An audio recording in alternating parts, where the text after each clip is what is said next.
E aí, meu povo?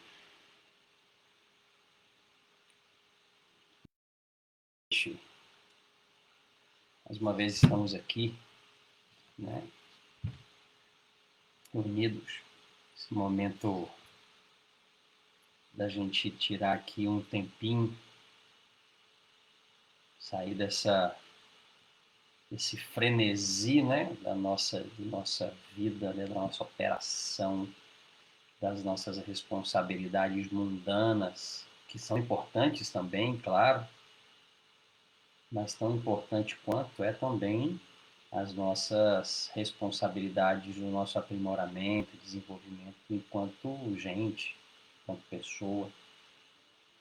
E isso também se dá pela nossa consciência espiritual, né, de sabermos que muito mais, né, do que de pele e osso, né, habita nesse corpo, nessa máquina fantástica que é o nosso corpo, habita uma inteligência, habita e controla e comanda, né, um espírito que neste momento, enquanto encarnado, nós damos o nome de alma, né? É a minha alma, a alma no sentido, né, da origem da palavra, né, de ânima, sentido, se não me falha a memória, a alma em grego é ânima, né, que tem a ver com dar a vida, oferecer a vida, né, animar, né? Então é a alma que anima esse corpo, que dá vida nesse corpo. Então a vida, na verdade, ela existe na alma, não é no corpo. A vida, ela, na verdade, ela é natural do espírito. É o espírito que vive, não o corpo, né?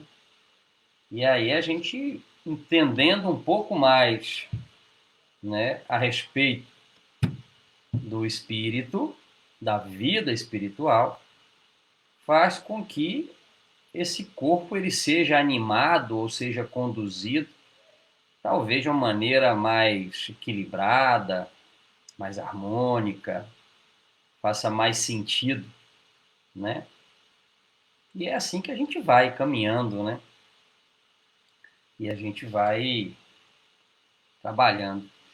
E aí o tema de hoje, minha gente, né? É reforma íntima. Eu, por coincidência, estou fazendo uma reforma lá em casa e a gente acaba tendo que ver as rachaduras, né? Tem uma rachadura ali, ó, tem que trocar aquela peça ali. Nossa, aqui não tá bom, vamos dar uma cor nova na casa.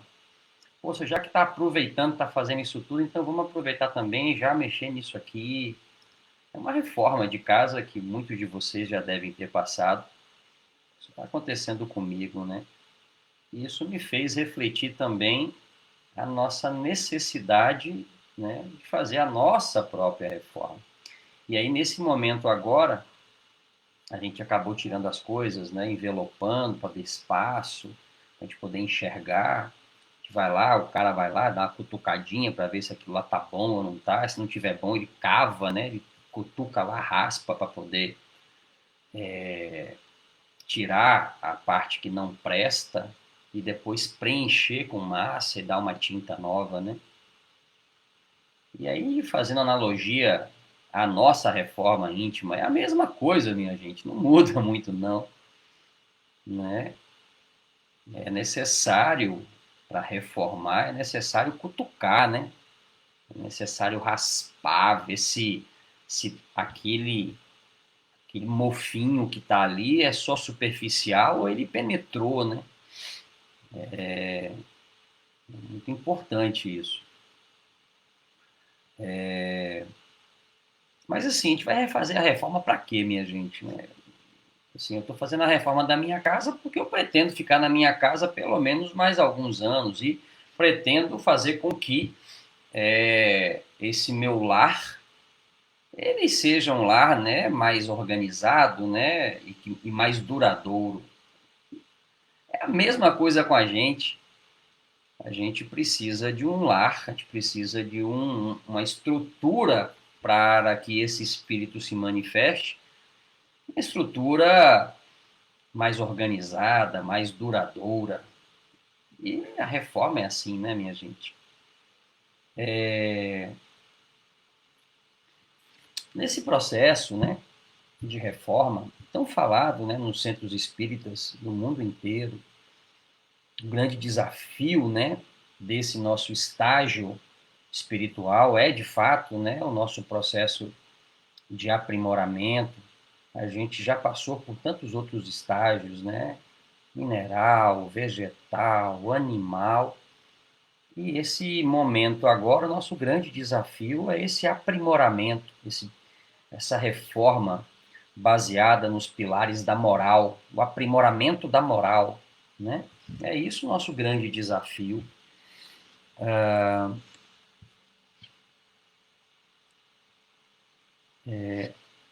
E aí, eu fico imaginando, né? Quando a gente olha a nossa vida, ela é composta de três tempos. O que já passou, o passado, né? O agora, esse momento, né? E o tempo futuro, né? Então, nossa vida tem esses três momentos. E aí, quando eu falo de vida, gente, vamos expandir a nossa concepção de vida sobre a perspectiva de vida no sentido amplo, não no sentido estrito, mas no sentido amplo. Já que a gente falou que a vida ela é oriunda do espírito, é o espírito que vive, e esse espírito ele tem uma linha temporal muito maior do que somente esta encarnação. Então, quando você olha o passado e o presente, a possibilidade de futuro, né, essa linha temporal ela se expande consideravelmente, né? E se expande muito mais para a direção do futuro, né? Há uma probabilidade de termos muito mais linha futura a percorrer do que o que já foi percorrido no passado, né? E nesse momento presente, nesse estágio que nós estamos aqui, o grande desafio, né, desse momento do nosso aprimoramento é a moral. E a reforma íntima é justamente um convite para olharmos essa nossa estrutura de valores morais, né? Daquilo que eu entendo que são valores, que isso e os valores eles direcionam o nosso comportamento, os valores eles acabam moldando o nosso comportamento, né? Vou dar um exemplo. Digamos que eu tenho como valor, né, a transparência, né? Isso é uma coisa muito importante para mim.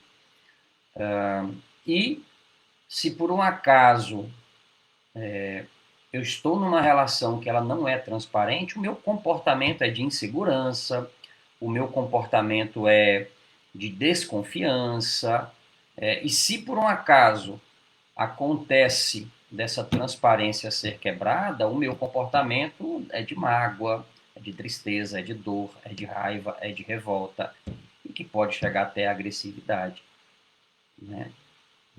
E aí esse nível de consciência, entender que esse valor ele direciona um comportamento. Então, quando a gente está em relações que esses valores pessoais eles são respeitados e são vividos, a gente tem uma relação extremamente pacífica, harmônica, feliz, alegre.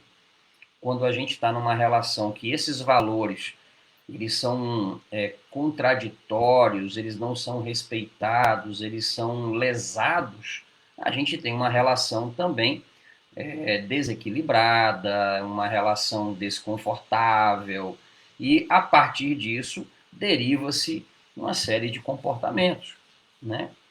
Então, a reforma íntima perpassa na nossa revisão de valores morais, perpassa no nosso entendimento de valores. Mas há de se entender que nós somos espíritos em processo de desenvolvimento, em processo de aprimoramento, em processo de evolução, né? Que algumas etapas nós já fomos aprovados, vamos dizer assim, né? Algumas provas, algumas matérias, algumas disciplinas nós já fomos aprovados, mas ainda tem tantas outras, né? Então a gente tem a plenitude a gente tem uma pequena o caminho todo para frente a se percorrer, né? Não quer dizer que essa parcela não valha muito, claro que vale, né? Tem um valor substancial na nossa vida, as nossas conquistas pregressas. Mas não podemos ter, talvez, tá, a falsa impressão de que nós já estamos bem evoluídos. Basta ver os nossos comportamentos quando alguém pisa no nossa. Isso já demonstra claramente. E quem que mais pisa no nosso calo, né, gente? Vocês já repararam quais são as pessoas que pisam no nosso calo? Quais nos tiram do sério? Quais são as pessoas que mais nos provocam? Eu sou capaz de apostar com vocês aqui que as pessoas que mais nos tiram do sério, nos provocam, normalmente são as pessoas do no nosso círculo de amizades mais íntimo, né? Porque nesse círculo de amizades mais íntimo, no nosso âmbito, os nossos comportamentos, eles são com menos filtros, são menos programados, são mais espontâneos, né? A nossa resposta, a nossa atitude com aqueles que convivem diariamente com a gente, ela é mais próxima da chamada verdade, né? Então, essas pessoas percebem que nós somos na intimidade, né? É diferente do nosso comportamento quando eu estou num ambiente pré-programado. Ah, Evans, você vai participar de um evento X. Poxa, eu não sei como é que é e tal. Primeira coisa que eu quero saber é como é que é o evento, como é que tem que se vestir, como é que tem que se comportar nesse evento para eu ir lá e saber me comportar naquele espaço. E aí, quando eu chego no evento, eu estou ali mapeando, então eu tento criar um comportamento, mas que às vezes não necessariamente é a minha natureza. Mas eu. Tá? Oi, Elisete, tudo bem? Isso. Para que eu possa me interar nesse espaço. A partir do momento que esse espaço eu passo a ter domínio desse espaço, seguro desse espaço, e esse espaço passa a ser íntimo do meu convívio, eu também vou me liberando um pouco mais, mostrando mais quem é o Evans na sua intimidade, né? É normal das nossas relações, é assim. Então, o primeiro dia no emprego é diferente de quando a gente está no emprego há 5 anos, né? O primeiro dia na escola, né? O primeiro dia de namoro é muito diferente de depois de 10 anos de casados, né? Porque à medida que você vai gerando essa relação, vai gerando essa intimidade, as pessoas vão percebendo, né, a relação mais íntima, mais próxima, menos racional e mais sentimental, mais emocional, né? E o espírito ele começa a com menos filtro, com menos trava, com menos racionalidade. É assim normalmente, né? E a depender dos valores, a gente pode entrar em confronto, em conflito, né? Há uma diferença grande entre conflito e confronto. Confronto é atrito mesmo, chega a ser agressivo. Conflito não. Conflito muitas vezes é a divergência.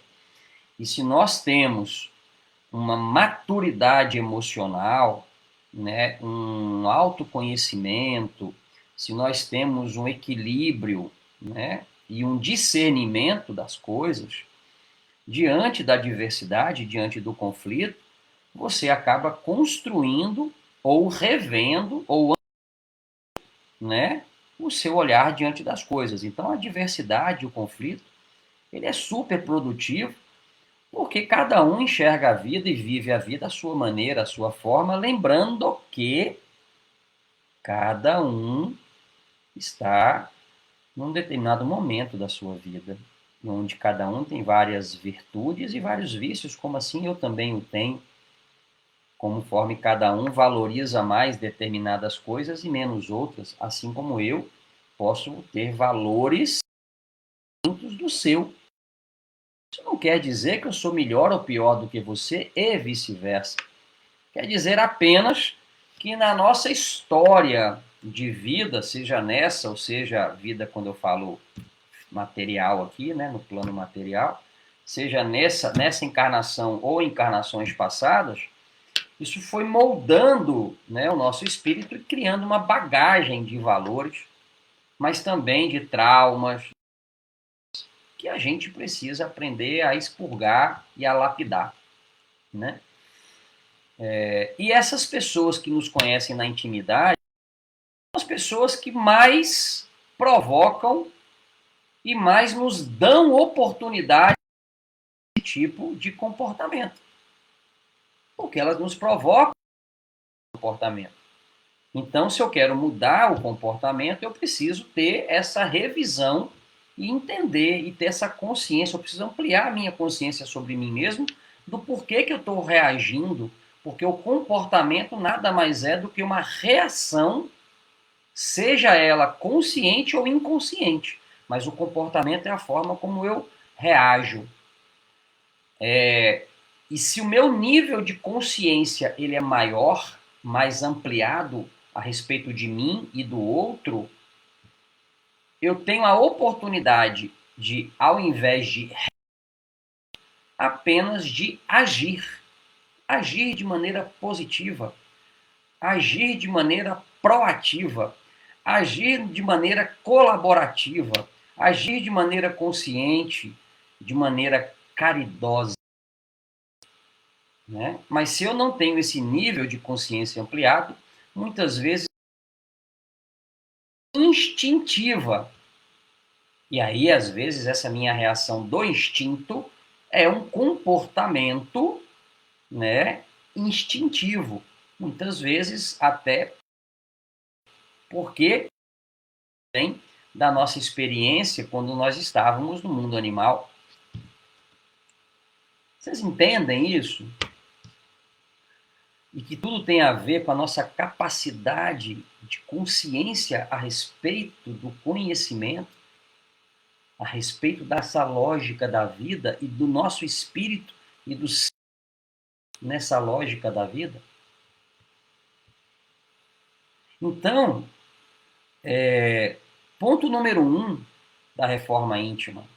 A gente só consegue reformar alguma coisa a partir do momento que a gente reconhece que essa coisa precisa ser reformada. Eu só reformo algo que não está bom. Não existe por que reformar, a não ser que seja por modismo, que não é o caso do nosso espírito.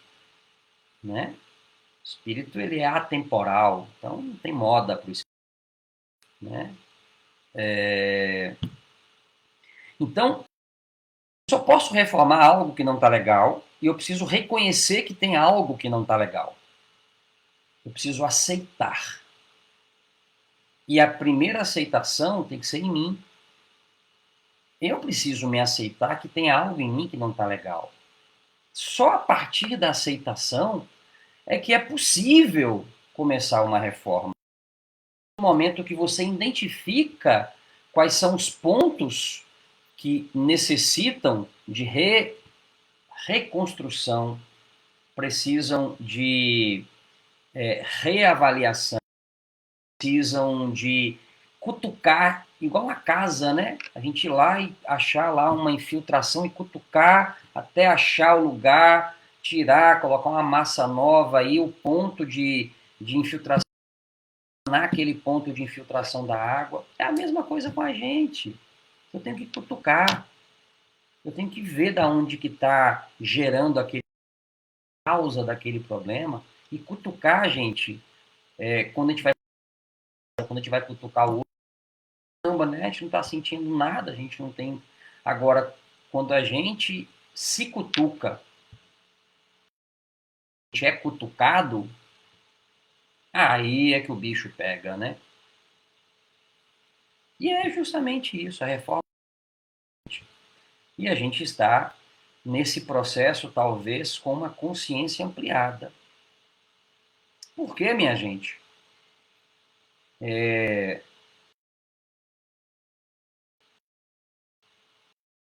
Nós todos indo em direção ao amor pleno, à felicidade plena, à alegria, à saúde.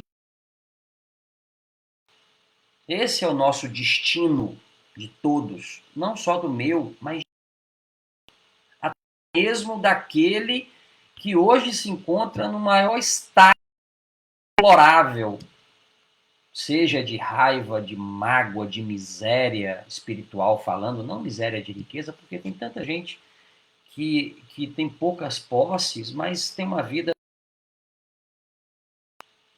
como diz um ditado, né? A pessoa, às vezes, ela é tão pobre que a única coisa que ela tem é dinheiro. Então, quando eu falo de miséria, eu digo de miséria espiritual, tá, gente? Não de miséria de riqueza física. Isso no campo espiritual prova você ter riqueza, né? Para saber o que você vai fazer com essa riqueza. É a grande prova, uma grande prova, significativa, inclusive. Então, voltando aqui, nosso caminho de futuro a gente já sabe qual é. Agora, qual é a escolha do percurso, a gente não sabe. Pode ser um percurso mais tortuoso, pode ser um percurso com mais buraco, pode ser um percurso que tem uma paisagem mais bonita. Né? A gente sabe o destino. E qual é? Isso já está escrito na nossa consciência. Isso está lá, cravado, desde a nossa origem espiritual. Mas o caminho, esse a gente não sabe ainda. Existem N possibilidades de percurso e não depende somente de nós, esse percurso. Esse percurso, muitas vezes, esbarra e nos tira do percurso que a gente inicialmente idealizou. Situações completamente inimagináveis. Né? Gente que, de repente, ganha na Mega Sena. A pessoa imaginou na vida. Né? E aí pode ser que esse percurso, né? Ou gente que é extremamente rica, mas infelizmente, né, sofreu um acidente e está paraplégica. E aí? Tem coisas que o dinheiro não resolve. Aliás, muitas coisas o dinheiro não resolve. Né? Então, a gente tem vidas completamente distintas, né? Pessoas que eram amarguradas, em algum momento encontra outras pessoas que fazem a vida dela se transformar para o bem, para o sol, para a liberdade, para a cor, né? Para a harmonia e para o amor. Que bacana que é isso, né? Então, assim, são muitas as possibilidades de futuro e que a gente não tem muito domínio, não. É uma possibilidade. E o passado, minha gente, o passado passou, já era. Fazer. Se ontem eu, de repente, te falei alguma coisa e que te magoou, eu não consigo voltar lá e desfazer ou desdizer o que eu falei. Não consigo. Mas hoje, se eu tiver oportunidade, pode ser que, se eu aceitar e você aceitar também, pode ser que eu consiga pedir seu perdão, mudar o meu comportamento, a minha atitude e reconstruir, não o passado, construir a partir de hoje uma série de coisas daqui para frente que vai suprimir esse passado. Então, na verdade, a oportunidade é no tempo presente, não no amanhã. Nem no ontem e nem no amanhã. A nossa oportunidade de reforma íntima é no tempo presente, agora, é no instante. E para isso, a própria palavra já fala, né? Presente. Presente. Eu preciso estar neste momento. Se a cabeça estiver no passado, eu não estou aqui. Eu estou só nesse momento, mas a minha consciência não está aqui, está no passado. Ou então, se eu estou aqui e desejando algo do futuro, eu também não estou aqui, eu estou imaginando, eu estou sonhando com o futuro. Não que isso não seja importante, é super importante. Mas só isso não resolve. O que resolve mesmo é agora, é o agora. É a nossa capacidade de estarmos conscientes no agora. Então, a tal da reforma íntima, primeiro, a gente aceitar que existem coisas que precisam ser reformadas, tanto em mim quanto no outro também. Porque todo mundo precisa, todo mundo tem coisinhas para mexer. Então, eu aceitar que, da mesma forma que alguém pisa na bola comigo, eu também piso na bola com outras pessoas. E nem por isso eu sou melhor ou pior, e nem por isso a outra pessoa é melhor e pior. Porque estamos, sob o ponto de vista de nível espiritual, iguais. Talvez eu piso na bola vermelha e o outro pisa na bola azul, mas estão pisando na bola do mesmo jeito. Só são bolas, mas a gente pisa, né? Faz parte do nosso processo de aprimoramento. Agora, pisar na bola não é de tudo ruim, desde que a gente tenha consciência de que pisou na bola. O pepino é quando a gente pisa na bola ou por querer, e essa é muito ruim, porque é maldade, é eu ser mal, ou então quando eu piso na bola, eu não tenho nem a consciência que estou pisando na bola. Né? Estou fazendo as coisas e pisando na consciência. Então a gente precisa ampliar o nosso nível de e é através da reforma íntima, que é esse caminho da gente se conhecer. E os feedbacks que nós temos para a gente se conhecer, olhar no espelho, olhar dentro do e falar assim, aqui não foi legal não. E a gente tem que estar com os ouvidos, até que nós temos dois, né? Ouvidos abertos e olhos de ver, também temos dois olhos, de perceber o ambiente e estarmos aptos a receber o que a gente nos retorna. Os feedbacks, né? Não é só o tapinha nas costas, não, gente. Feedback acontece o tempo inteiro. Quando você fala alguma coisa, a pessoa torce o nariz, franze a testa. Isso é um feedback. Precisamos estar atentos a isso. Né? Quando uma pessoa ela vira para você e fala alguma coisa que você não gostou, provavelmente tem alguma rusga mal resolvida aí e que você participou de alguma forma dessa rusga, seja de forma consciente ou inconsciente. Feedback. Né? E aí, o que a gente faz com isso? É simplesmente vamos dar de ombro e deixa lá para. É uma grande oportunidade da gente rever, revisitar e ressignificar esse nosso tipo de atitude e comportamento.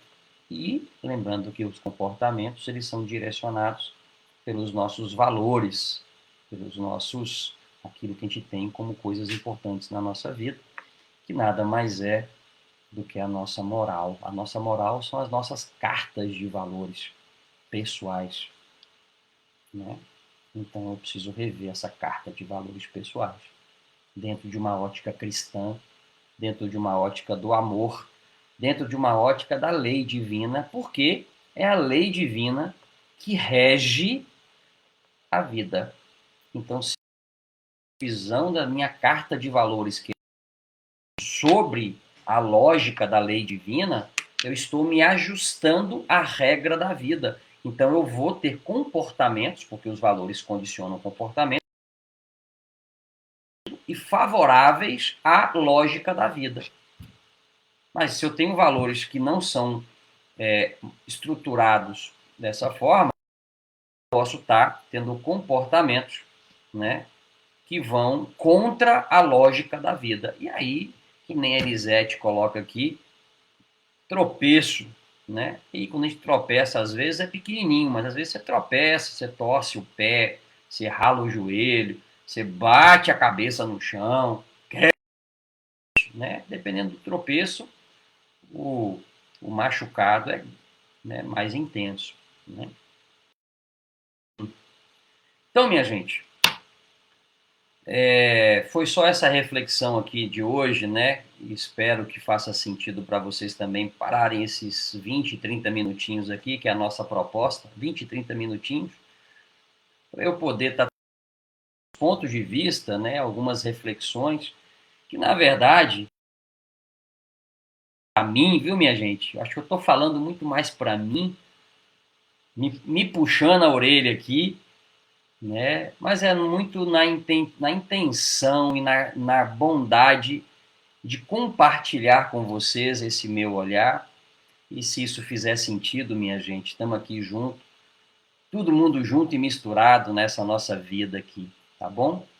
Elisete, presente, obrigado pelo carinho de sempre, um grande beijo para você, muita luz, muita paz, muita saúde, tá certo? Possa estar caminhando junto aí de mãos dadas, não só você, mas todos os amigos aqui e desse canal, tá certo? Um grande beijo a todos aí e sexta-feira que vem, agora, se Deus quiser e nos permitir, há de querer trocando uma ideia com vocês, tá bom? Próxima, de abraço.